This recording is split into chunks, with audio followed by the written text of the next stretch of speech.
Hey there, my name is Shane Craddock, and this is the Inner Edge podcast, where I share a different take on how to lead and live a sustainable high-performance life. Over the course of different episodes, I'm going to challenge the belief that tension, stress, and struggle are essential to success and creativity. My experience is that there's an easier way, there's a better way, and indeed there's an essential way that we need to explore for the times that we live in. So let's go ahead, let's jump in and explore.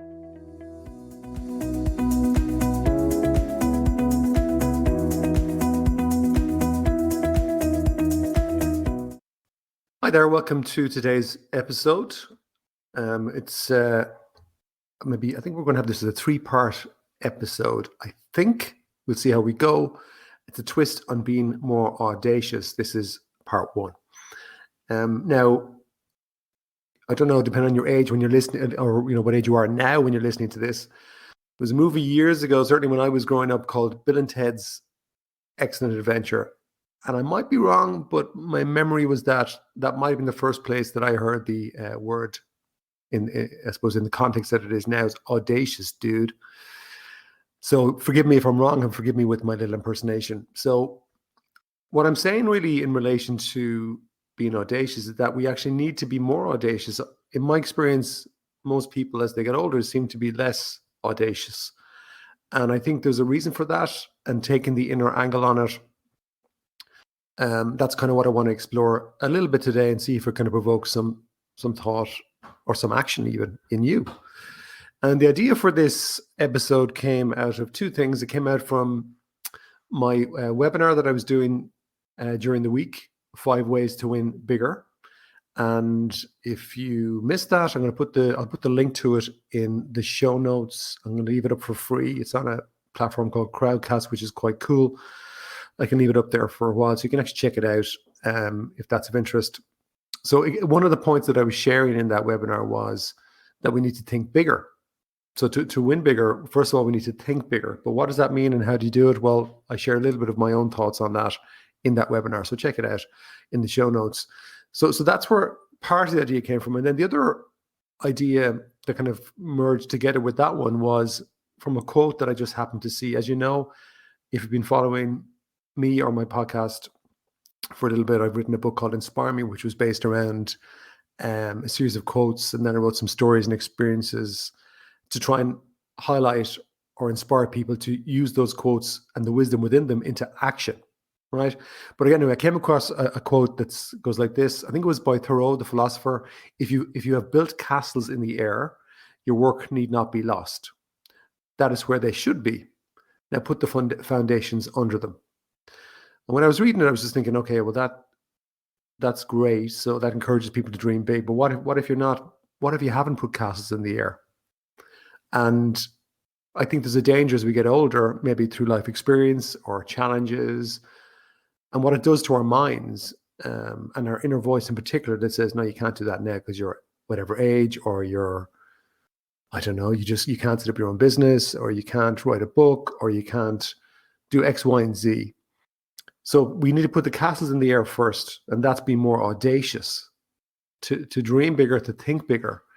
Now, it is true, I think, that we celebrate people in society who kind of do extreme things, like whether it's, I don't know, Elon Musk or Oprah Winfrey, Richard Branson, and they're all inspiring in their own ways. But what I find is a lot of people really don't relate to them, or sometimes I think, well, that's them, that's not me.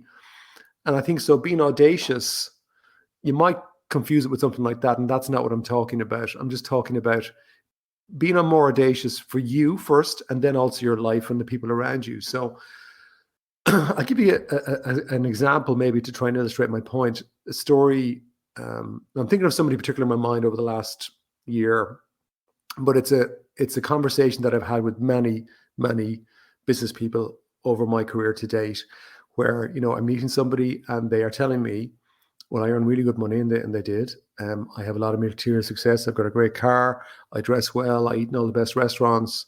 You know where this is going already. I've got a great house and I've got a holiday home, but I feel miserable. Now, there are many different angles we can take off this, but I'm going to flag one, is that when we get into it, generally what they will see is that they haven't actually included themselves in that success. So what do I mean by that?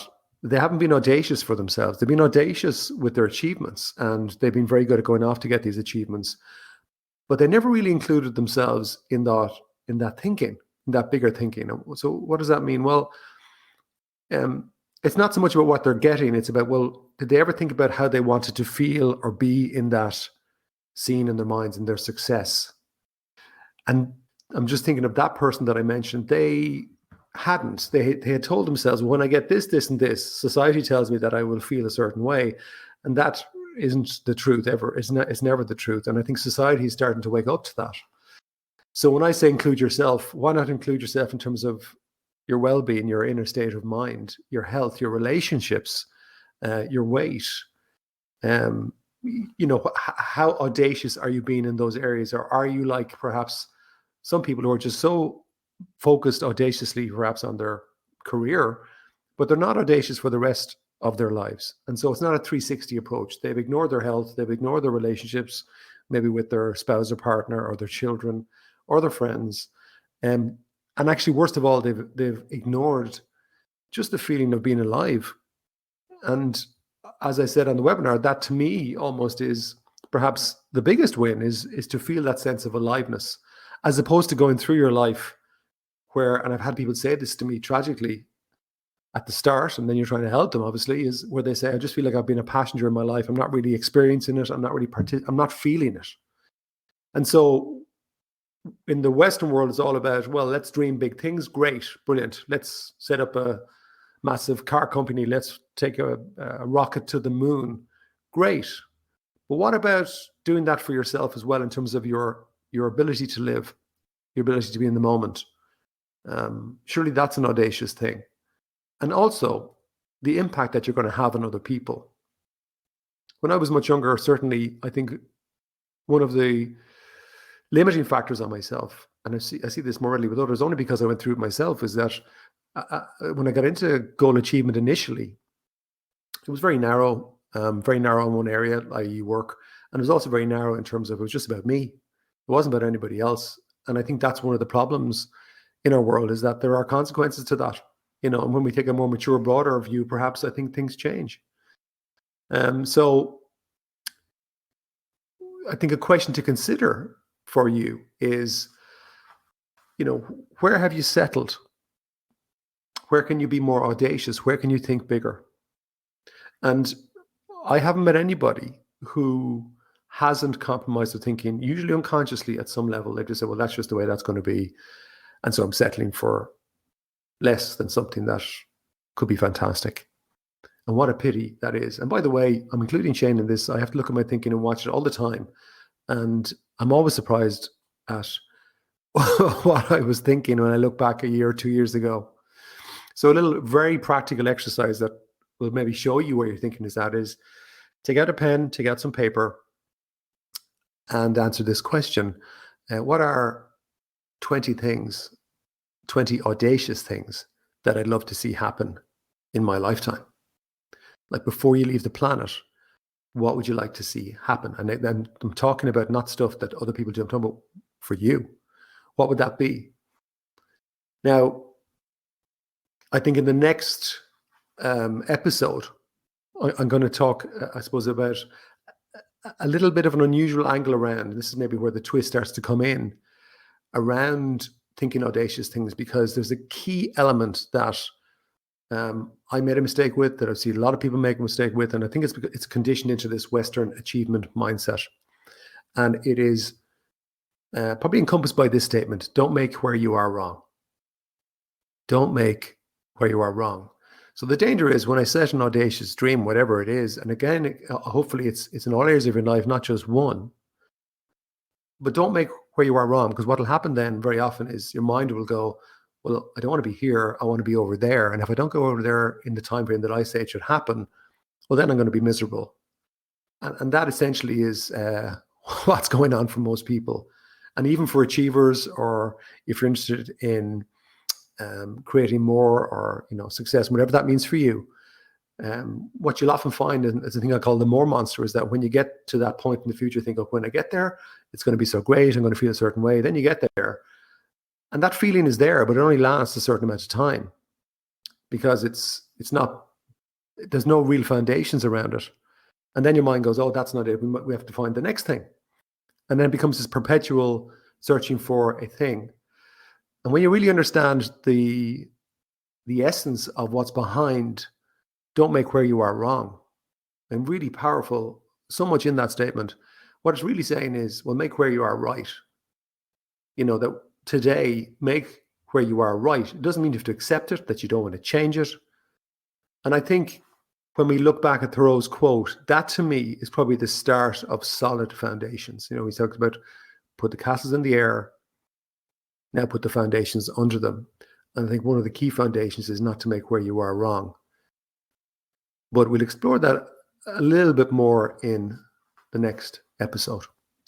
So in conclusion, okay, I remember as a child that I had this innate ability to just dream massive things.